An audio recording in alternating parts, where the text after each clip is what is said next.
수도권과 관련된 소식은 모두 여기. YTN 라디오 수도권 투데이.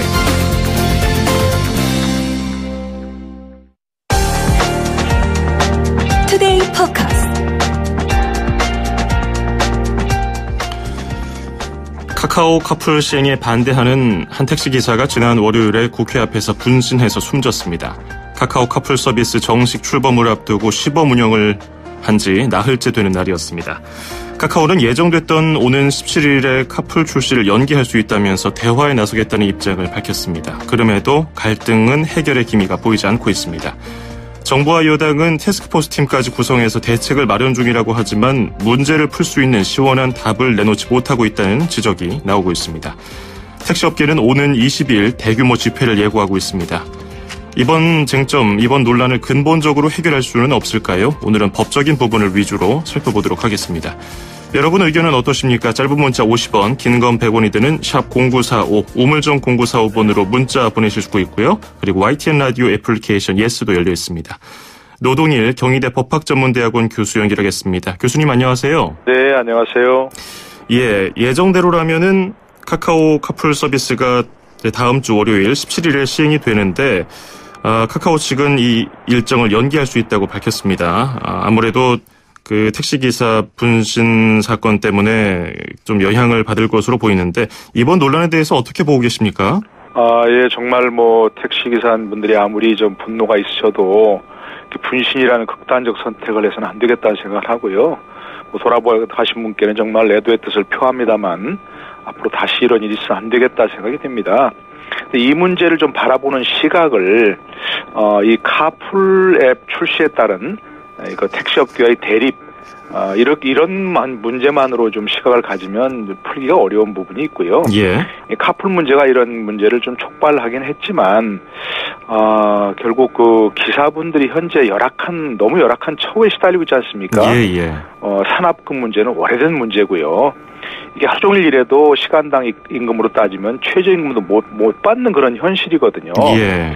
이 문제가 밑바닥에 쌓여 있기 때문에 이 카풀 문제가 좀 촉발시켜서 이렇게 폭발한 그런 상황이라고 보아야 이 문제를 조금 폭넓게 보아야 문제가 해결되지 않을까 싶은 그런 생각입니다. 그렇군요. 네. 이번에 단순한 이 카카오 카풀 때문만은 아니라는 그런 평가시고요. 카풀 서비스 논란 이전에 카풀은 오래전부터 있어 왔습니다. 같은 방향을 가는 직장인들이 차를 얻어 타는 그런 건데 이게 법에도 규정이 돼 있습니까?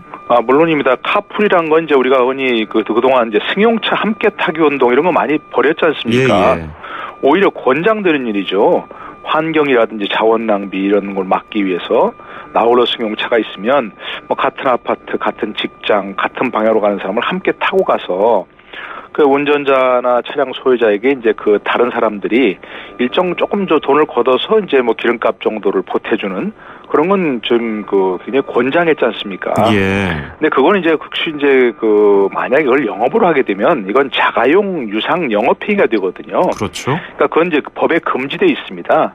여객자동차 운수사업법이라고 해서 81조에 원칙적으로 자가용 유상 영업행위는 금지돼 있는데요. 예. 단지 예외적인 부분이 있습니다. 이게 출퇴근 시간대라든지 재난시, 비상시 이런 때는 이제 가능하다고 돼 있거든요. 예. 그렇다고 해서 문제는 이제 출퇴근 시간이라는 그 부분이 문제가 됩니다. 모호하죠.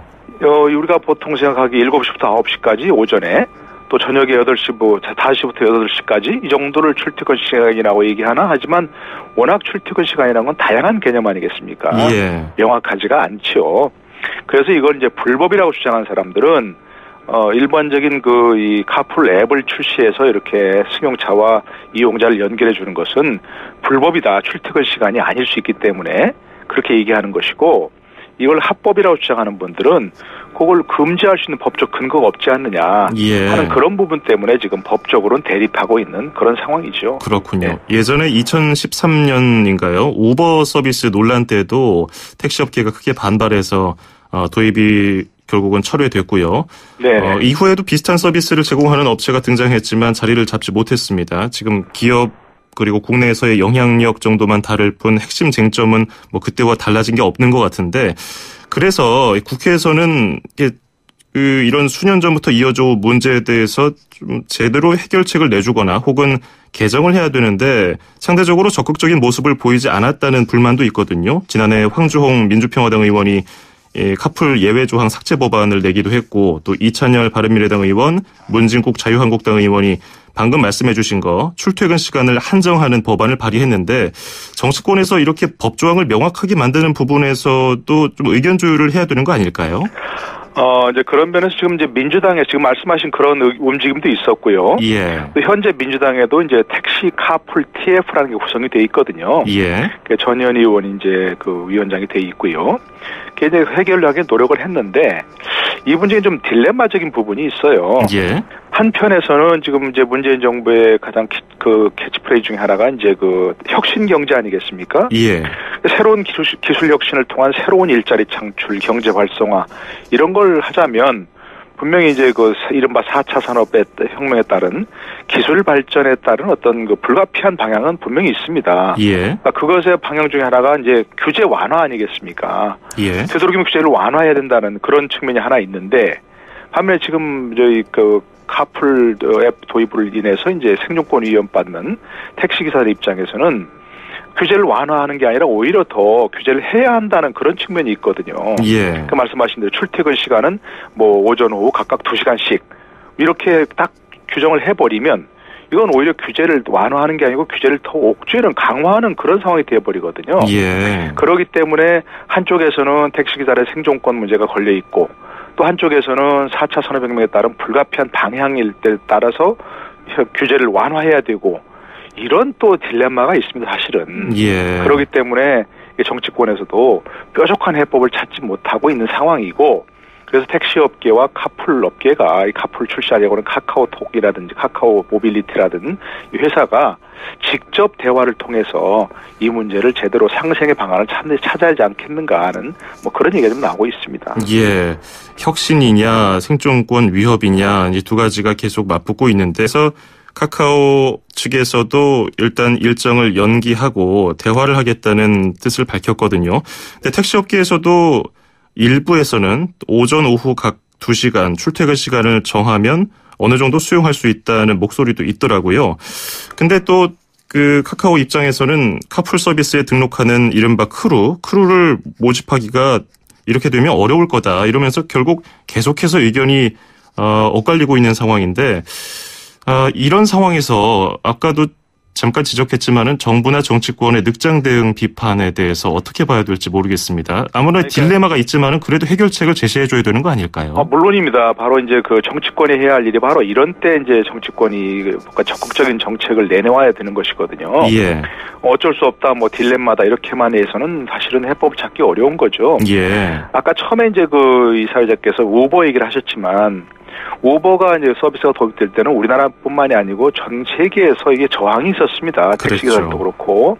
그럴 때 어떻게 했냐면 우버 측에서 각 나라별로 조금씩 다르긴 합니다만 한 건당 우버 호출 한 건당 $1씩 돈을 가요로 내게 해서 예. 그걸 또 모아서 기금을 만들어서 택시기사들의 어떤 그 복지에 쓰도록 하는 그런 식으로 해서 이게 저항을 극복한 적이 있거든요. 예. 그런 식으로 하면 이건 이번에 카풀용으로도 마찬가지로 카풀에서 일회당 한 번 호출할 때 그야말로 돈을 일부 내서 택시기사들의 생존권 보장에 쓰겠다든가 그런 방안을 찾아야 되는 것이거든요. 예. 그것은 당사자끼리 합의하기 어려운 부분이고 바로 정치권이 나서서 제3의 입장에서 중재를 해야 되는 그런 상황이고 좀 전에 잠깐 예를 드셨지만 하루에 현재로서는 조금 얘기가 될 수 있는 부분 중에 하나는 기본적으로 하루에 각각 오전 오후 2시간씩이라든지 또 카카오 측에서도 이 한 사람당 하루에 2회 호출만 허용하겠다. 예. 그래서 이제 이 사람들이 자가용을 가지고 마치 하루 종일 영업용처럼 이용할 수 있는 그런 건 맞겠다. 이런 좀 얘기를 하고 있거든요. 예. 그래서 양측에 만나서 또 정치권이 함께해서 정말 깊이 있는 대화를 나누고 끈질기게 협상을 하면 일단은 현재 상생 방안을 좀 찾을 수도 있지 않을까 하는 그런 생각을 합니다. 외국의 예라든지 또 합리적인 방안이라든지 이런 것들 도출할 수 있지 않을까 싶습니다. 그렇군요. 어제 SBS 8시 뉴스 보도를 보니까 국토교통부가 보름 전에 중재안을 내놨다고 보도를 했어요. 카풀을 1년 동안 시범 운영하고 또 자가용 영업을 막기 위해서 하루에 2번만 손님을 태우고 또 승객 안전을 위해서 운전자 신원 조회를 제대로 하고 택시업계에는 대형 차종 영업이라든지 다른 부가 서비스를 허용한다. 또 앞서서 얘기 나왔던 산학금 문제 그리고 월급제 얘기도 있었고요. 하지만 택시 노조는 상당수가 이렇게 그 정부 중재안 대로 진행이 되려면은 법 개정이 필요하기 때문에 일단 법부터 고치고서 협상하자 이렇게 얘기를 하면서 거부했다고 하거든요. 그 법 개정이 우선돼야 한다는 주장에 대해서는 어떻게 보세요?